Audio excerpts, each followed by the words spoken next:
Hey guys! In today's episode of our guide series we will take a look at some of the most popular mistakes beginners make. The series will consist of several videos, and we hope they will help you learn a little more about the secrets of success. Let's begin!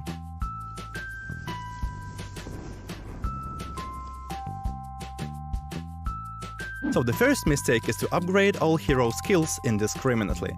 It is well known that gold is one of the most high-demand resources at almost all stages of the game. It is used for leveling up skills, crafting items, and later on for other upgrades. So to learn how to spend it wisely and efficiently, scrutinize all skills of your heroes. Prioritize upgrading those skills that are level dependent. For example, Kai's Feathers of the Wind, Orion's Antimatter Blast, Artemis's True Light, Faceless's Power Throw, and so on. The skills that increase damage are also important, but in most cases dealing slightly less damage is not as bad as missing with a skill or a stun. Determine the priority of skills that you want to upgrade and stick to it. It will help you save valuable resources, but will still keep you competitive.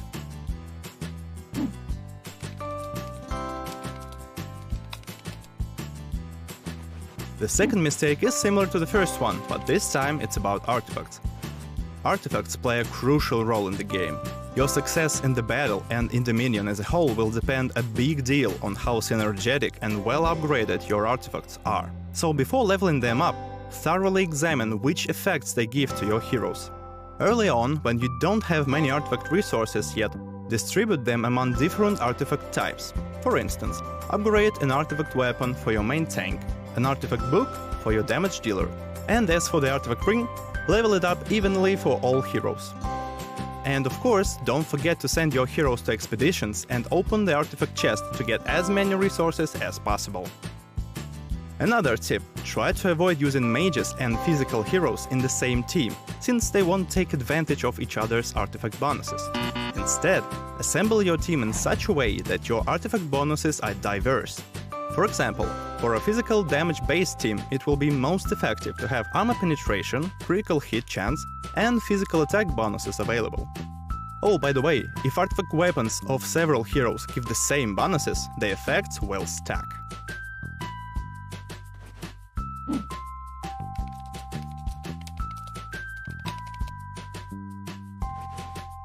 The next mistake is to sell hero soulstones without knowing for sure which teams you are going to level up. Believe us, a short-term profit from the earned gold is not worth it. Later on, you may actually regret selling hero soulstones, which are in fact much harder to get than gold. Many heroes unleash their potential at high levels, so it would be better to keep their soulstones in case you decide to change your team or if you discover new possibilities in other heroes.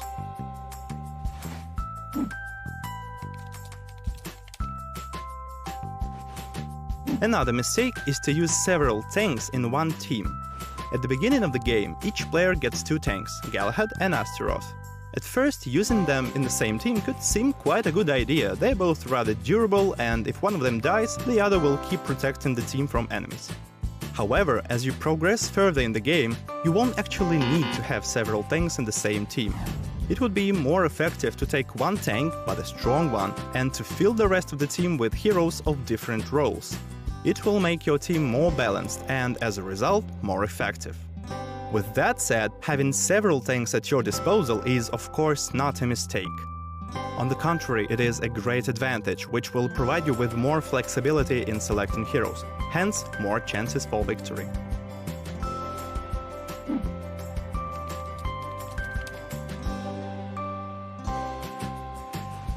And the last mistake for today. That's right, it's about the manual combat mode and the hotkeys.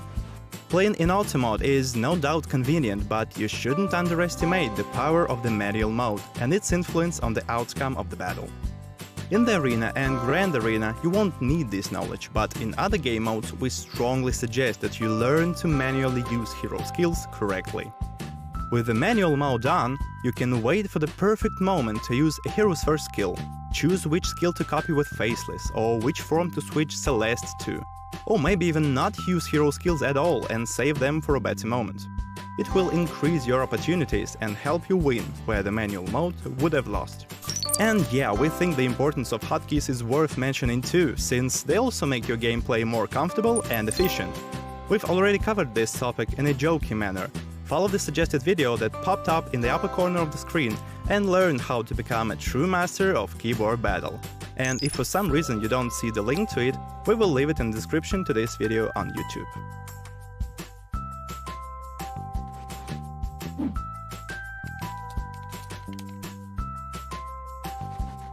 That's all for today. We hope these simple tips will help you guys better understand the game and play Hero Wars wisely.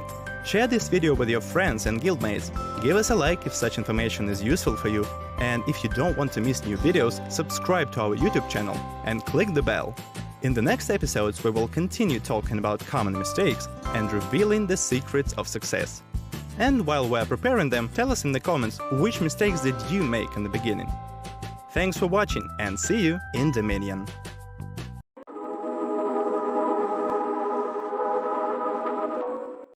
Alright Hero Wars, what's the deal?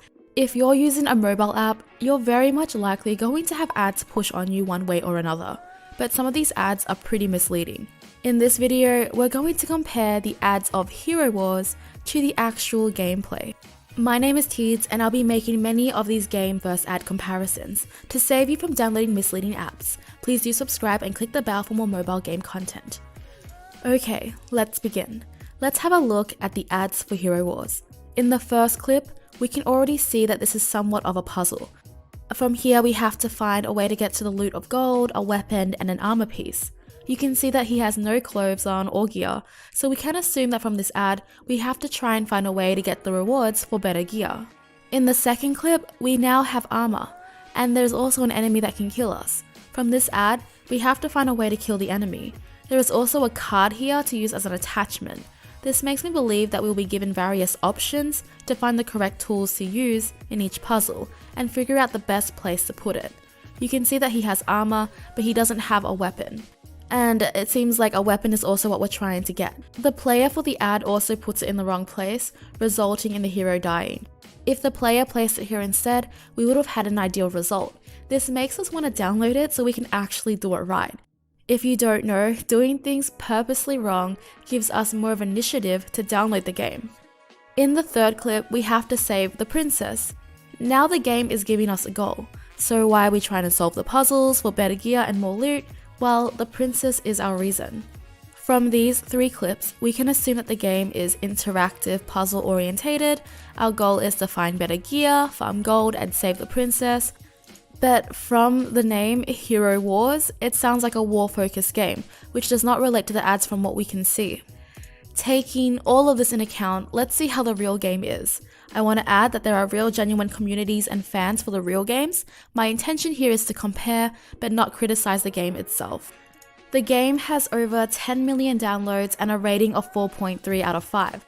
So the rating itself is pretty high and it also seems to be popular. After playing the game for an hour, overall I'm rather disappointed. This is the actual gameplay of Hero Wars and pretty much the focus. If any of you have played Idle Heroes, it's pretty much the exact same. I played mostly the campaign mode. There are 3 waves of enemies you have to defeat with the heroes you have collected in each level. But let's compare the points we have made from the ads. When you first begin in Hero Wars, we are greeted by a girl. The exact girl from the ads, so I assumed that she was the princess. Her name is Aurora, apparently not a princess, but she does need saving. I also think they're dating because he called her his beloved Aurora.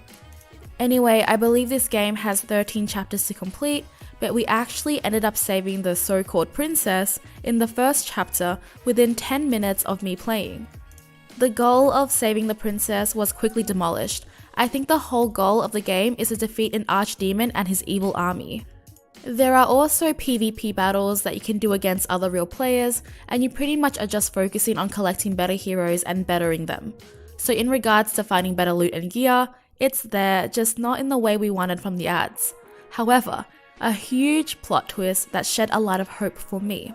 In the first 10 minutes of playing, I actually was able to click something called bonus after completing a level. Uphold and behold, we actually got a puzzle, just like in the ads. I was excited, but I only got this once within an hour of playing. So I'm not sure if this is a way to grab the attention of people who downloaded Hero Wars because of the ad, or if it's actually implemented into the game. Only once in that hour was not enough for me, especially because I was only interested in this game due to the misleading ads. If you're someone who actually plays Hero Wars, please let us all know if this is a common thing or if it's pretty rare, as I am curious. Even so, I still don't want to play the game if the main focus of it is not the puzzles like in the ads. I honestly had the most fun in the game in just those few seconds. If the game was honestly always like that, I think I would spend so much time on this game. In conclusion, Hero Wars is definitely not like the ads. The fake princess was actually a hero that we can unlock and play, and she was saved within 10 minutes of playing. There was a puzzle, but I'm still not sure if this was a bait or if it's actually a common occurrence, as I only got one in the hour. Despite all those, should you still download the game and play it? If you're into idol-like games, then this game is actually pretty good. I'm not a huge fan of idol games. I did spend like maybe 2 weeks on Idol Heroes, but I ended up uninstalling it because at the end it felt a bit too grindy and very slow. I enjoy more immersive games that keep you present and that are more interactive. The graphics of Hero Wars is fantastic, and it does feel really smooth. The characters all look very cute and detailed. I actually like the character design in Hero Wars better than in Idol Heroes, and I do apologize if I'm comparing them too much, but Idol Heroes is the only other idol game that I've played. When fighting enemies, you have the option to opt into auto mode or manual mode. There are 2 bars under the hero's icons, as one indicates the health and the other one indicates, I'm not sure what to call it, but maybe it's rage. When the yellow bar is full, you have the option to use their special ability. If you opt into auto mode, the heroes will automatically use their special ability when it's full. Otherwise, in manual mode, you can use it yourself at times you feel that you need to. Unfortunately, as far as I'm aware, there is no option to speed through the battles. So you have to sit there and watch all the battles, at least in the campaign mode. Otherwise, as it is in idle games, you can just start a battle and leave it on the table or wherever while you're doing other things. The Hero Wars App Store states the top 5 reasons to download Hero Wars. So I'm just gonna give a little read here because it was actually pretty funny. But their top 5 reasons are to play is number 1, battle enemies with dozens of heroes, unlock skills and power up your hero. Number 2, fight epic multiplayer PvP arena battles and the ultimate RPG fantasy game. Number 3, unlock skills and battle enemies and other enemies' army in Arena and Grand Arena. Number 4, dominate the RPG hero fantasy adventure game. Train and share skills with multiplayer army guilds. Number 5, fight battles in the PvP arena against enemies, characters, and bosses for power, rewards, or rare items. Okay, so literally 3 of those reasons are somewhat the same, which gave me a good laugh when I first read them. I was thinking that Hero Wars would give us 5 different reasons to download them, but instead they have given us somewhat or similar reasons to download the game. I have also read some of the reviews as well to find some cons from players who have played a lot longer than I have. One user states that it takes forever to level up your characters and eventually you'll have to purchase gems which cost real money. Another user states that it's a huge cash grab. Another user said he actually got 2 puzzles in the first 2 hours of playing, but he does not enjoy the gameplay. From that review, we can say that there are actually more puzzles, but it seems that it's really rare for them to come up, which is not honestly worth it in my opinion if you're spending hours just to get one puzzle. A lot of the bad reviews are just talking about how the ads are just misleading, and they are rather misleading. You've seen it. And if there are any mobile developers out there watching this, please make a game like those ads. There are actually so many other games that are using ads like that, Gardenscapes, and it actually would be so cool to have a game that's just like those ads. Apparently, you can also play this game on Facebook, so even if you're not a mobile user, you could play it there if you wanted to. All in all, I wouldn't personally play it. As I said earlier, I'm not a fan of idle games, but for an idle game, I think it's pretty decent. With all idle games so far though, you have to invest money in it eventually unless you're in it for the long grind, and as some of us are purely free-to-play players, these types of games may not be a long-term enjoyment for us. So while Hero Wars is definitely not like the ads, they did somehow implement the puzzle into the game, even though it's super rare, so it does give them grounds to actually use that in the ads, even though it's not the main focus. Even in the App Store, the thumbnail of the ad is the puzzle, but if you actually watch the ad, it actually shows the real gameplay. I don't think they should bait people like that. I think it's really scummy to do, but I do think it works for them because a lot of people did download the game, and there are some reviews where they say that they downloaded initially because of the bait, but they stayed because they enjoyed the game. Can't relate, but yeah. Anyway, that is all for today's video. I thank you very much for watching. Please do subscribe and click the bell for more mobile vs ad comparisons. Let me know your thoughts in the comments below, and any likes would be super rad. I hope to see you again for the next one. Bye!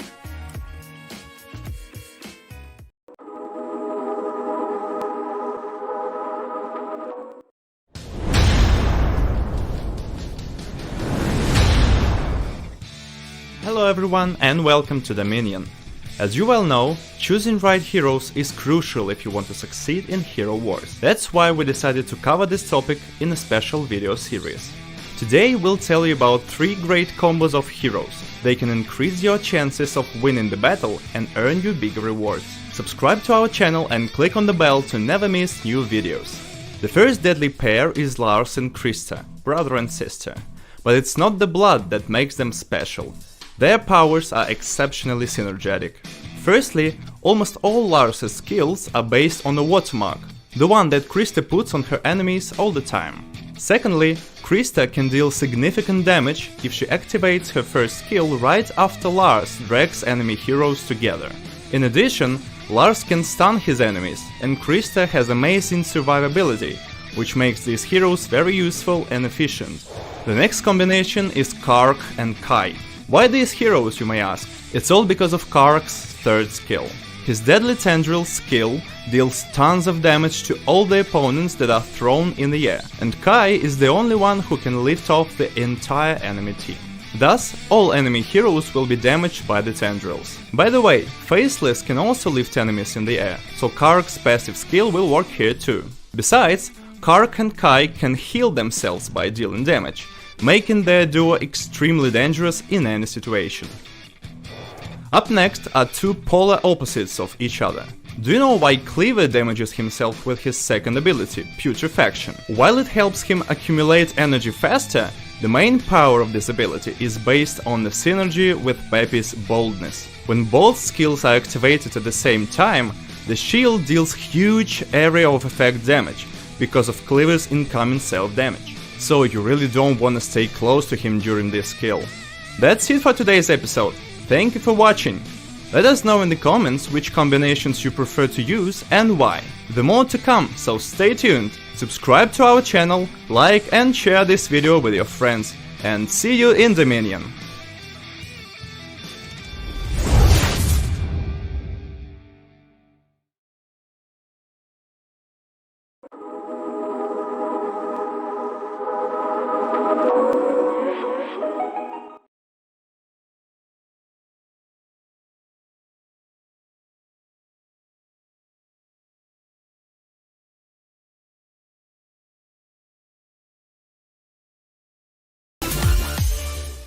Hello heroes, my name is Mr. Foundry, and today I will be talking about Hero Wars Hero Tier List. Let's start with the definition. What is tier list? Tier list is a list of playable characters or other elements of a video game, subjectively ranked by their respective viability in high-level competitive settings. In our scenario, heroes will be ranked by their overall power from lowest to the highest tier. Highest of the all tiers is S tier, and it is also called a Go tier.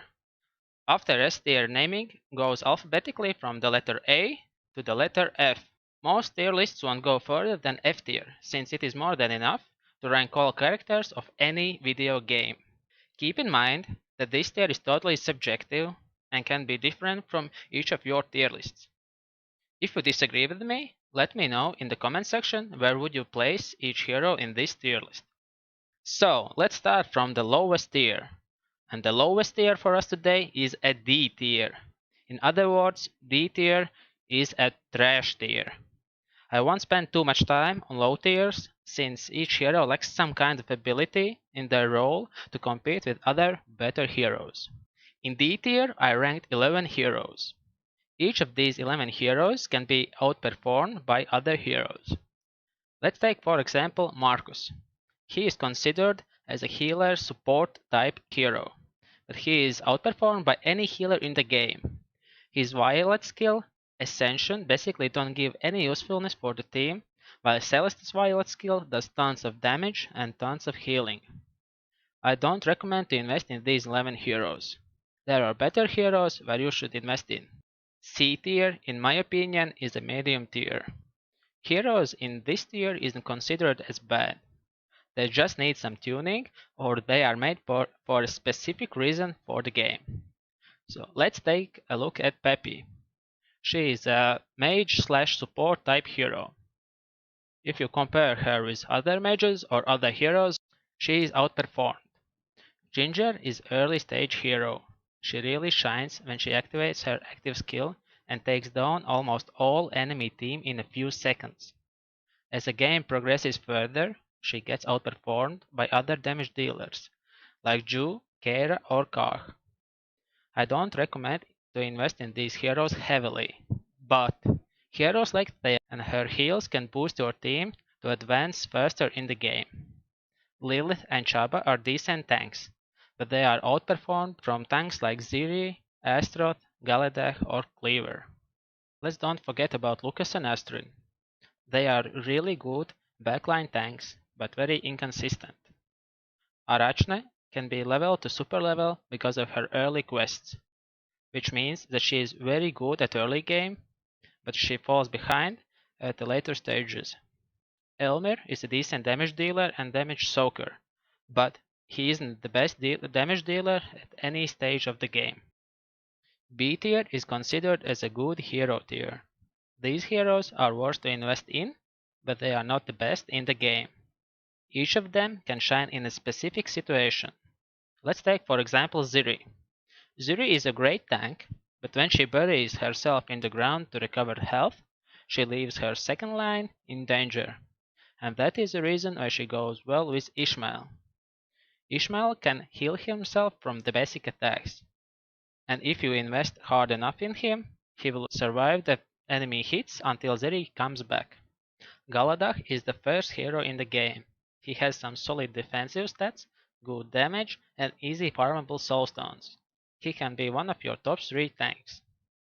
Rufus and Andvari are counter picks. Rufus is great tank against mage teams, because he can be killed only with physical damage, and he can absorb all magical damage dealt to him or his teammates. Observed damage later on can be converted into the health. Andvari shines against knockup teams and displacement teams, because he can protect his teammates from these negative effects. This really is crucial against Karg, because Karg can deal ton of damage when enemy team is knocked up. Ju and Satori are great damage dealers if they can get their special skills off. Cornelius goes well with Rufus, because he is another anti-mage hero. Jet is one of the best support for critical damage dealers, like Ju and Ishmael. His biggest weakness is that he is really squishy and dies early on in the battle, and his soulstones are really hard to get. Maya is a really good healer, and she shines as defensive team part. Her damage grows bigger as fight goes longer. Often she is used in arena defenses with 1 tank and 4 healers to annoy enemy players and run out of time. A tier is a strong hero tier. In this tier, heroes can be considered strong as a solo hero or as a group of heroes.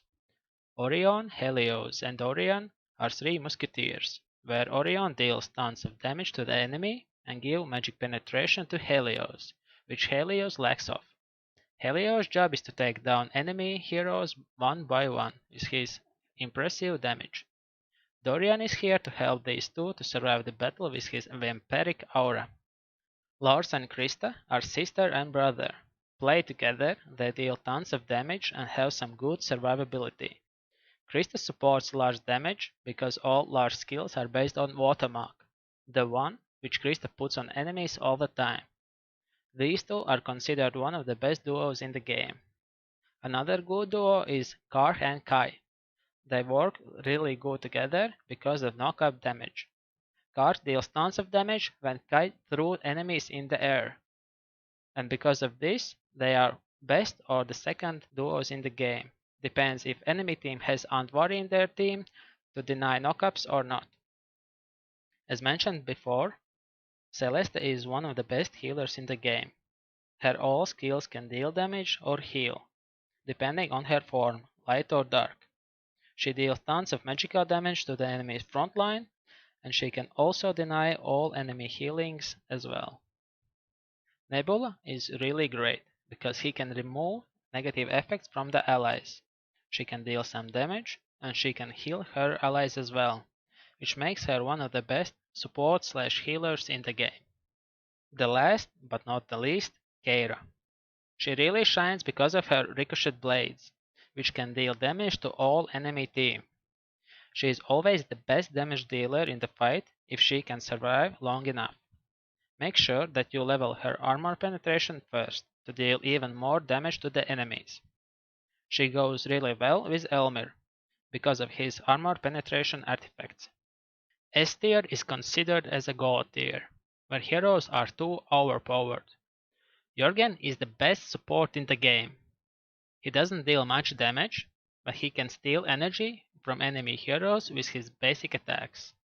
He can deny to gain energy to enemy heroes with his active skill. He can shield himself and his teammates with good amount of shield. And besides that, he can curse enemy team to redirect all physical damage to the furthest enemies. That means that enemy backline will die almost instantly. In my opinion, Marta is the best healer in the game. She can make huge healings with her totem. But be careful, her totem can be destroyed with aerial damage. She offers armor from the artifacts to the whole team, and she is really tanky backline hero, which makes her healing counts because she can survive all battle.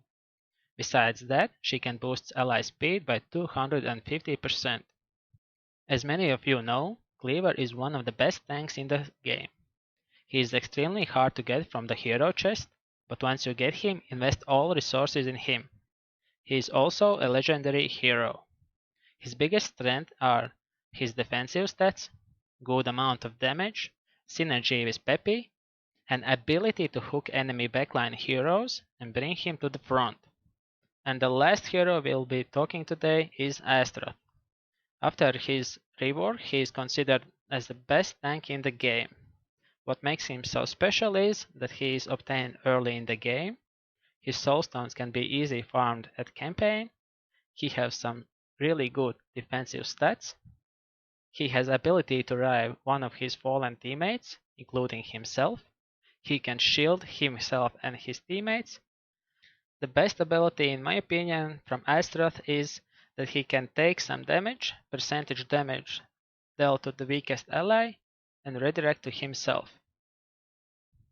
I hope you really enjoyed this video, and if you did, please leave a like, or if you didn't, leave a comment down below to let me know where I can improve. And see you on the other videos. Bye!